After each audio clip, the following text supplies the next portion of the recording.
Yep, that's it. Good evening and welcome to great leader composers and their operas. This is very happily our third collaboration with the vocal division of Stellenbosch.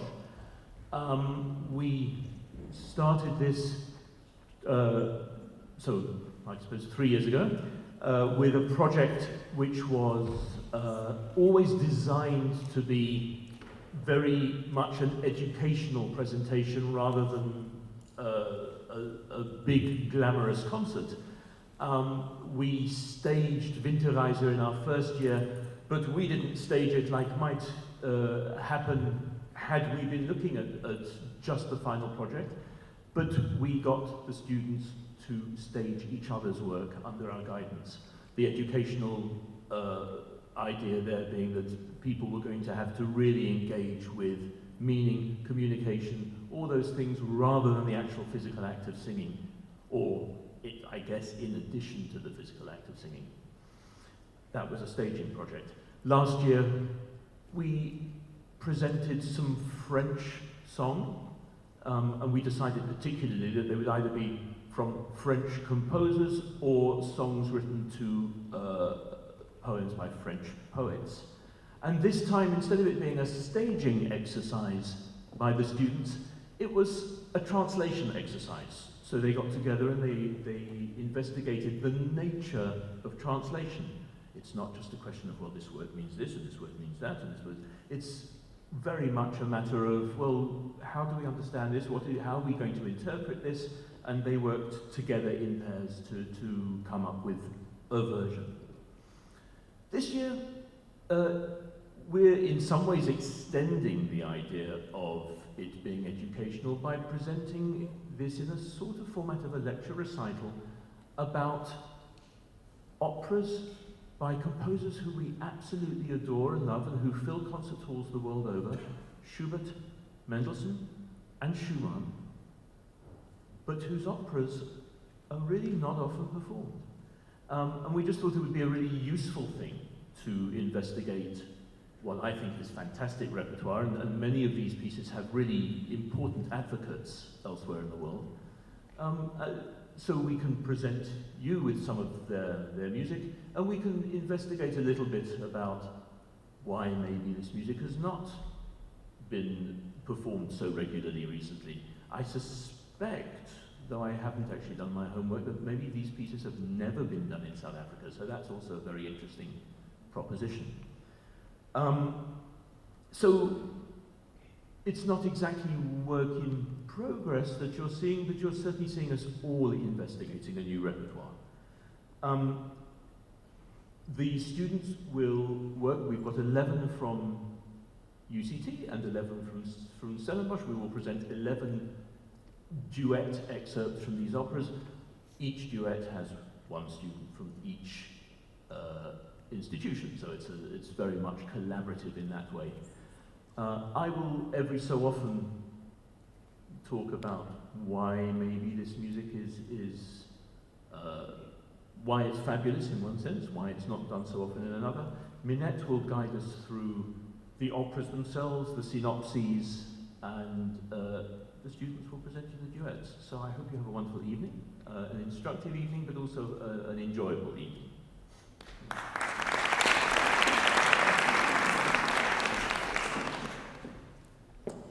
I'm doing the bit that you really have to concentrate because these plots are complicated.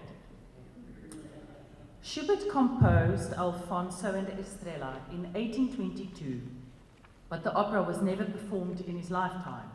It was only premiered in 1854. It was Schubert's first attempt at composing grand romantic opera in German. Alfonso is the son of the deposed king Froila of Leon. Froila is concerned that Alfonso is anxious to lead the revolt against Maurigato, the usurper of Froila's throne. At the court of Leon, Adolfo, an ambitious general, is in love with Estrella, Maurigato's daughter. However, Maurigato has said that only the man who has the chain of Jurich may marry Estrella. Angry at being denied Estrella's marriage, Adolfo plans a coup against Marigato. During a hunting expedition, Estrella is separated from her party. She and Alfonso meet and fall in love, unaware of the identity of the other. Alfonso gives Estrella a necklace that he has always carried and directs her on a safe path home. Back at court, she tells her story to her father, and Marigato recognizes the necklace as the chain of Jurich. Before he can tell her of its meaning, the rebellion is led by Adolfo, and Adolfo captures Estrella. Alfonso learns that Estrella is Marigato's daughter and then sides with Marigato against the rebels. Marigato forces defeat, and Alfonso rescues Estrella. However, Marigato has a crisis of conscience, and he restores Froila to his throne. In turn, Froila gives up his power to Alfonso and Estrella.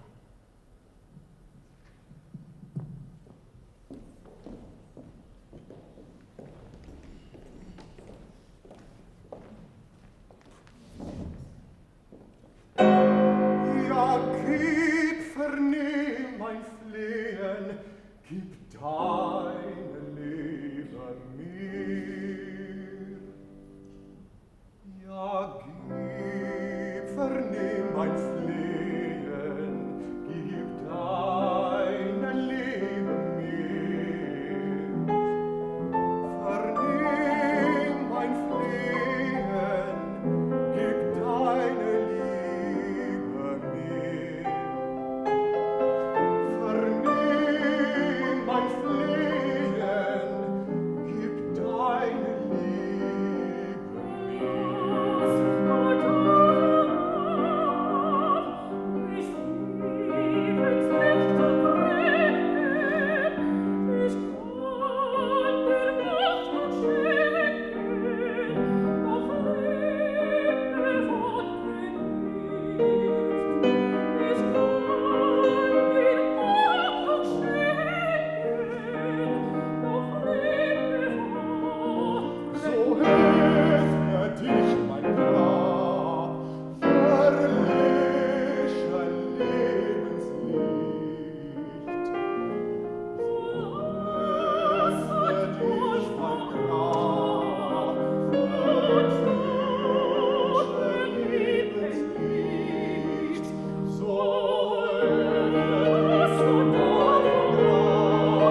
Ach, nicht so engen Hitterkehren, so voll ist dieses Herz.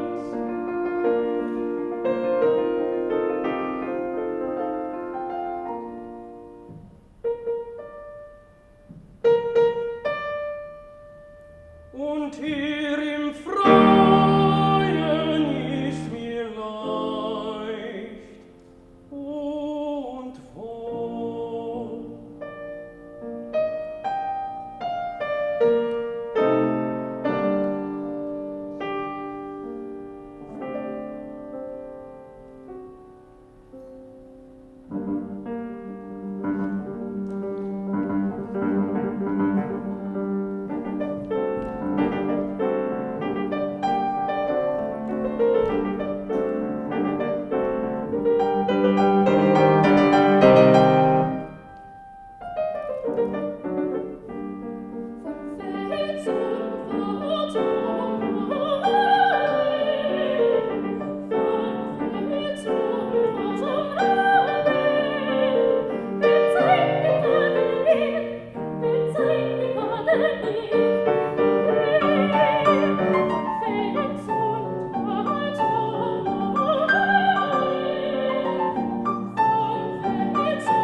So, as you hear, this is incredibly pretty music, incredibly expressive music already. We have many more duets to come, but I thought it might just be a good idea to maybe investigate a few of the differences between these operas, written when they were in the 1820s, and other operas, more famous operas from the 1820s, mainly from Italy. So when we think of that period, we think of Rossini, we think of Donizetti, we think of Bellini, the great Italian bel canto, and operas which have really never gone out of the repertoire. They're incredibly popular, always have been. There was a little dip maybe in the early 20th century when people thought that it was maybe not quite vigorous enough in terms of its intellect and so forth, but it came back fairly fast.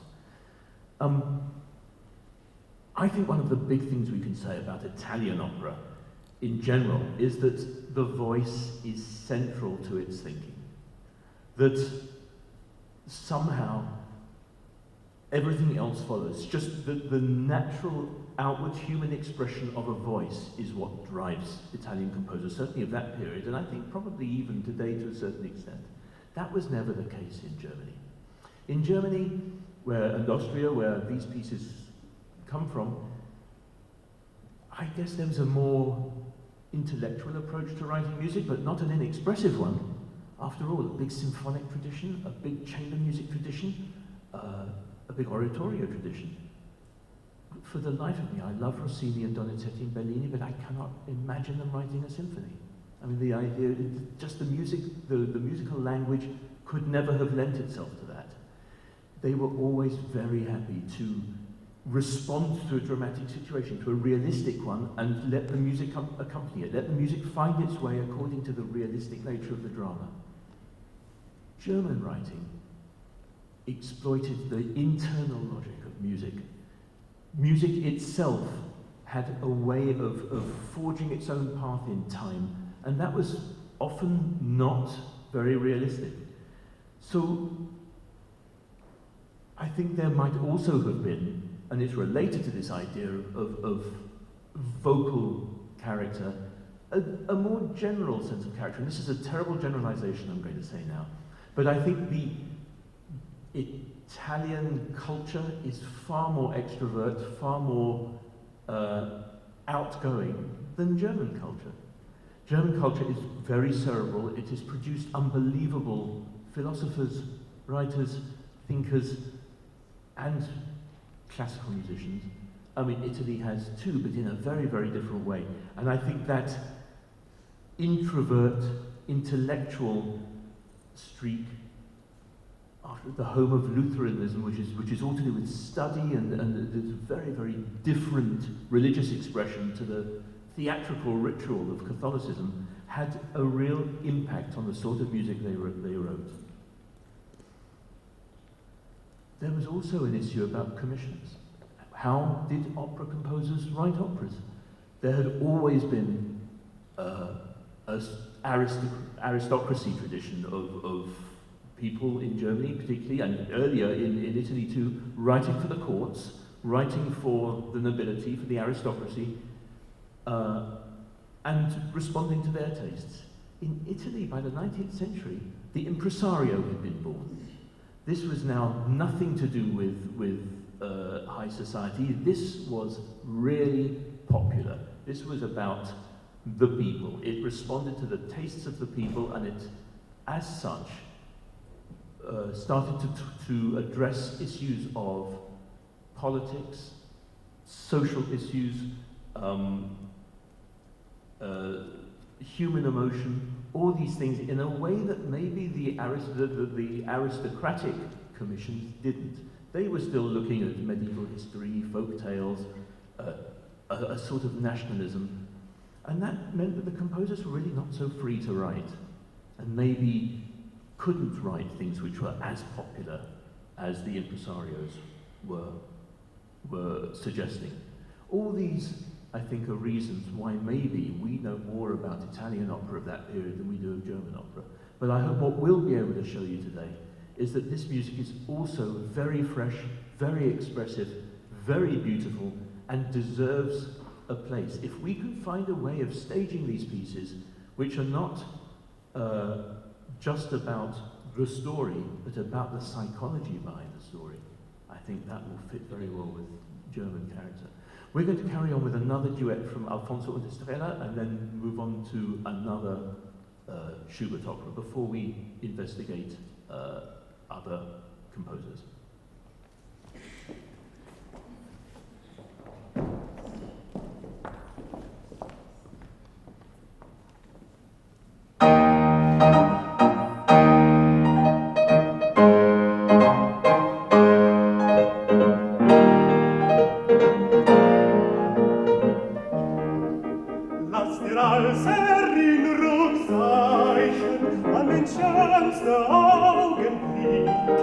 Diese Kette freundlich reichen, diese Kette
Furt der Glück beklagen.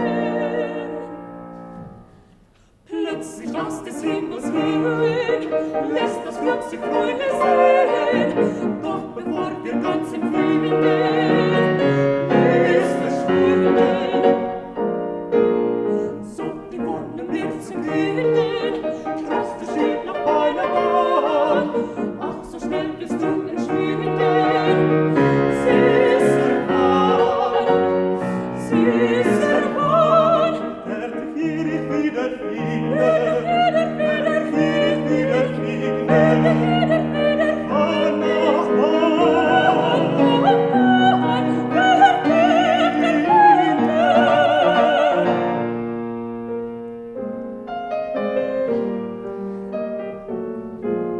Plötzlich aus des Himmels Höhen lässt das Glück sich Freunde sehen. Doch bevor wir ganz empfinden, ist es schwunden, ist es schwunden, ist es schwunden.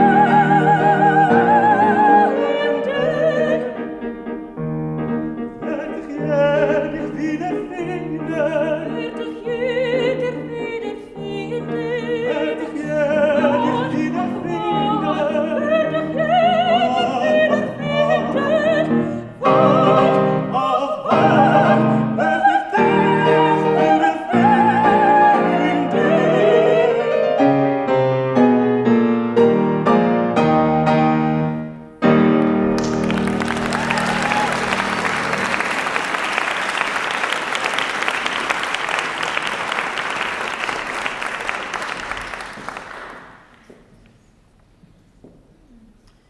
As with Alfonso and Estrella, Fierabras was only premiered 7 years after Schubert passed away.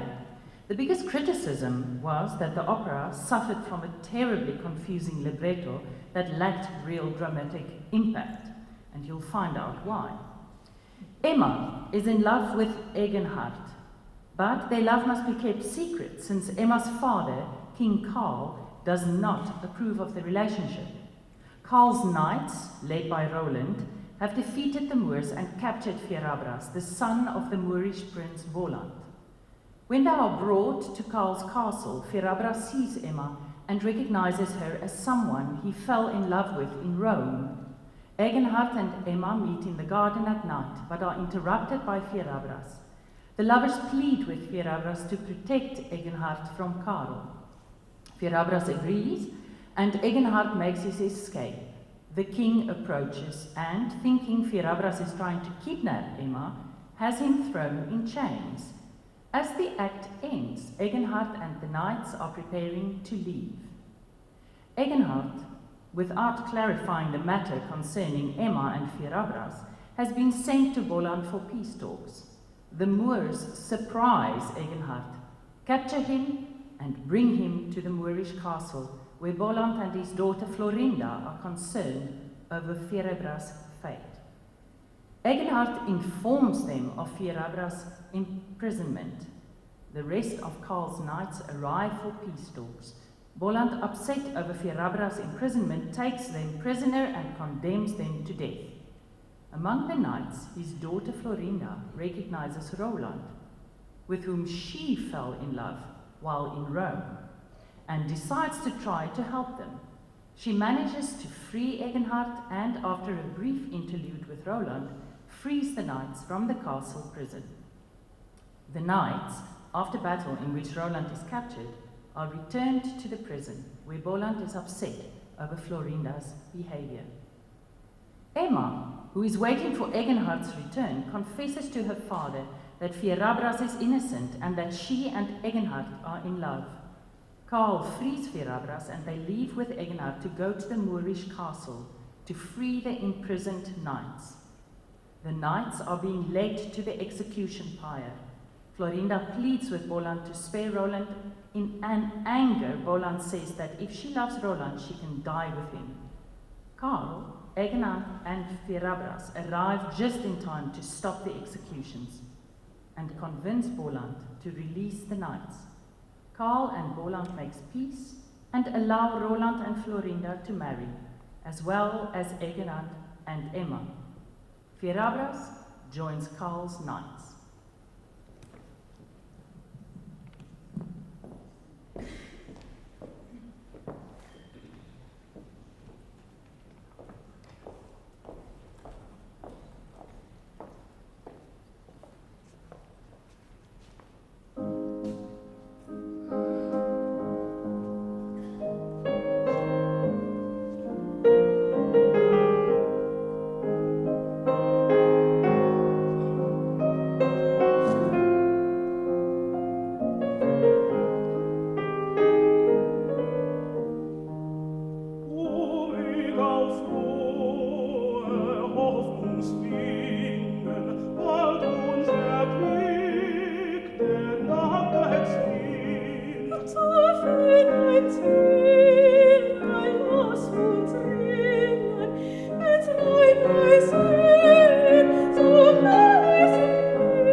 Die Hochzeit des Camacho is a comic opera in 2 acts after a libretto, probably by Friedrich Voigt, based on an episode from Miguel de Cervantes' Don Quixote.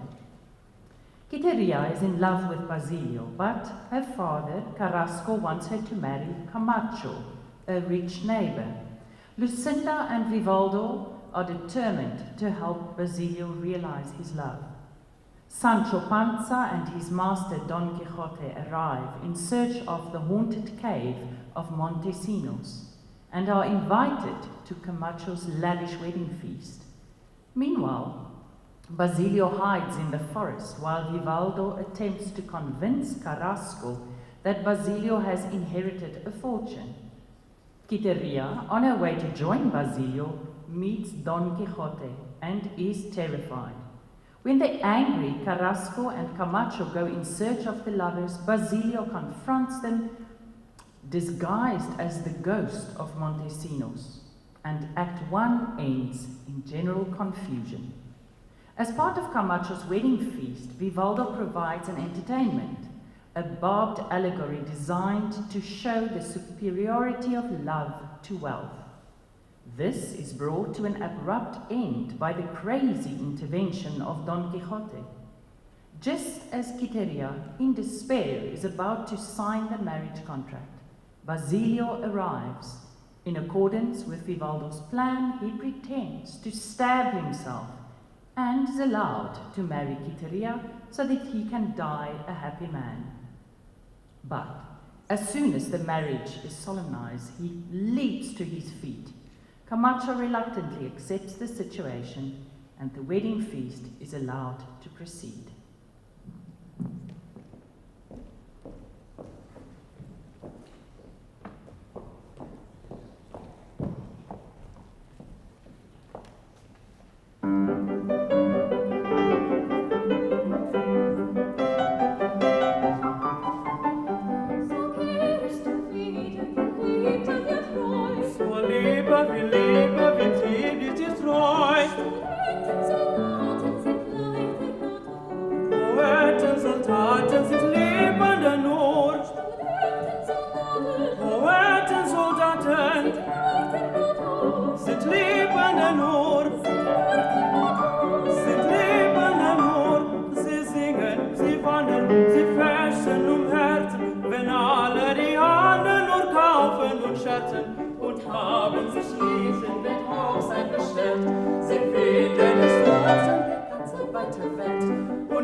A 20-year-old Mendelssohn composed the short comic play Heimkehr aus der Fremde in celebration of his parents' silver wedding anniversary.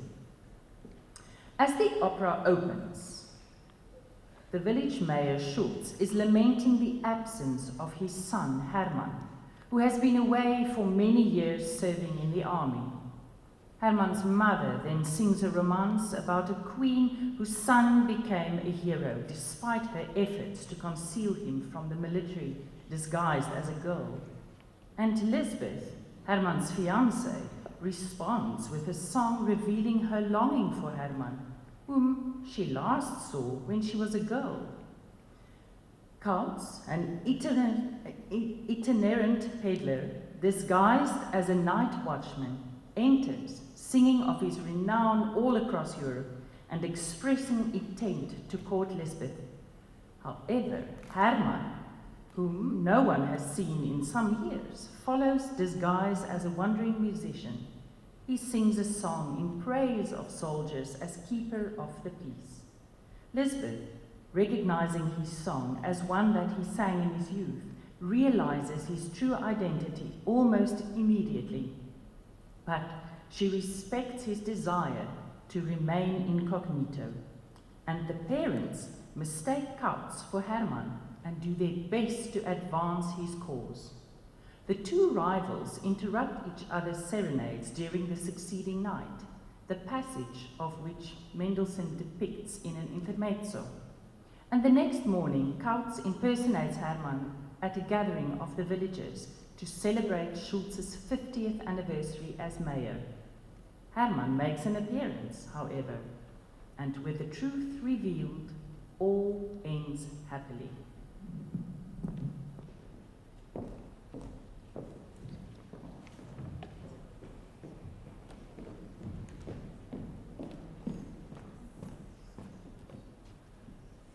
Man geht und kommt und fragt, man bringt, hat wenig auszusagen, das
Genovefa is the only opera Robert Schumann wrote.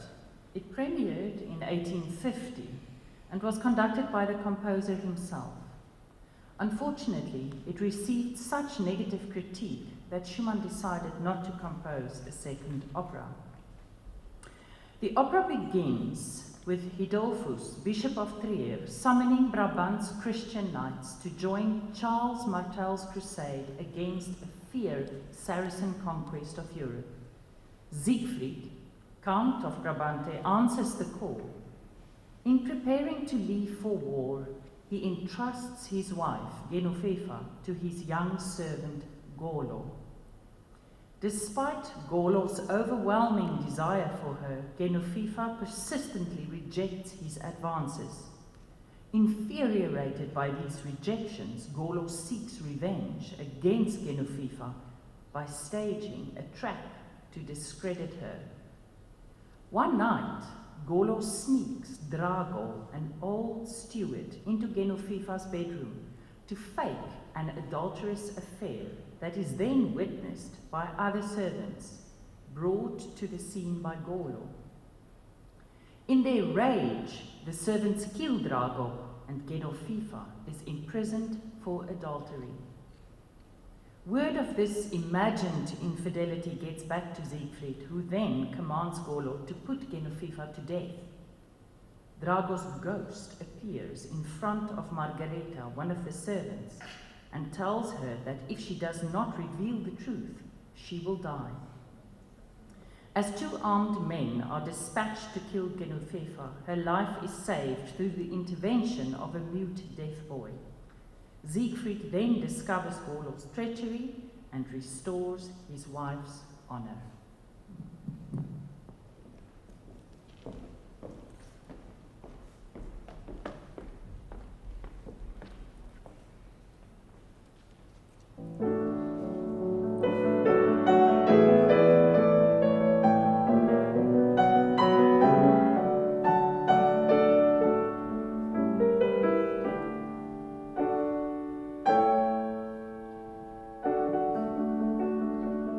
So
So you see, German music can be pretty dramatic.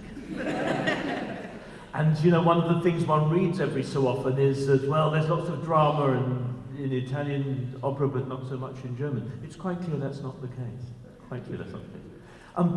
I thought I'd not quite correct what I said earlier about these pieces possibly not being done in South Africa, but just to mention a few of our friends and colleagues who have been involved in this music.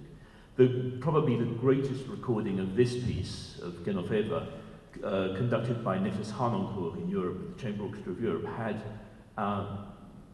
departed Dion van der Walt in the chorus, in the cast as the main tenor role. And some of the Schubert operas that you've heard have been recorded with Gerard Kosten as conductor. So South Africans have definitely been involved in these pieces, and I think it's important to acknowledge their role in spreading these pieces. It's interesting, just musing a little bit. Mendelssohn, who we've heard two duets from two different operas, was actually music director of the Opera Theatre in Düsseldorf. He was conducting the operas of Mozart, of Cherubini, of Weber. He was really a man of the theatre in that sense, but what he did say was that he loved the music and he hated the goings-on in the opera house. He hated the histrionics of the artists, and he hated the politics and all that. That didn't interest him at all, but he loved the art form itself, and he was constantly looking for good librettos to write. The first piece of his that you heard, which was really his only proper opera, the Camacho opera, he wrote when he was 15, which is pretty extraordinary. But Mendelssohn was one of these people. I mean, one of his most famous pieces, the octet that all string players love, was written when he was 16, and I mean, that's never been out of the repertoire. But finding a good librettist and knowing how to really command your librettist is possibly what has been the saving grace of all the great opera composers. Having said, of course, that German composers, or I guess let's extend it to Austrian, had not written operas that were incredibly dramatic and incredibly vibrant. I didn't mention the great Mozart, who probably wrote the greatest opera still that have ever been written. And he, I think, of all composers, right through from the early 1800s, I suppose, through to practically the 20th century, was the one composer who managed to really marry musical concerns with dramatic ones. Nobody managed to do that beforehand. The Italians found a way later. When you look at the late operas of Verdi, and when you look at the operas of Puccini, yes, they found a way of making the music not sound like it was just the servant of the text, but was really expressive in its own way. I thought it was also possibly just instructive to say Schumann had a very complicated relationship with opera. This was his only attempt, but it's a really great piece. Liszt, the great Franz Liszt, thought that it was the greatest opera that had been written in the century. He performed it himself in Weimar. And I'm reminded of other German composers, some of whom were really great conductors of opera. The great obvious example is Gustav Mahler, who conducted, I mean, everybody used to say, the great Toscanini was the greatest conductor in the world, but Mahler was better. And he conducted all the great operas at the Metropolitan Opera in New York and all around Germany. He also never wrote an opera, strangely enough. And Brahms, the great Brahms, whose symphonies and chamber music we all adore, famously said, "I'd rather marry than write an opera." And actually, he famously did neither. But I think we're beginning to get a picture of German composers having a very great interest in opera and writing it on their own terms, and maybe we don't give these pieces enough of a chance. And if we ever do see them on a bill somewhere, please go and see them, go and watch them, or find them on YouTube. I think they're great pieces and definitely worth our time. We're going to do another 2 duets from Genoveva before we conclude our program.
Singen, die hochgehobenen und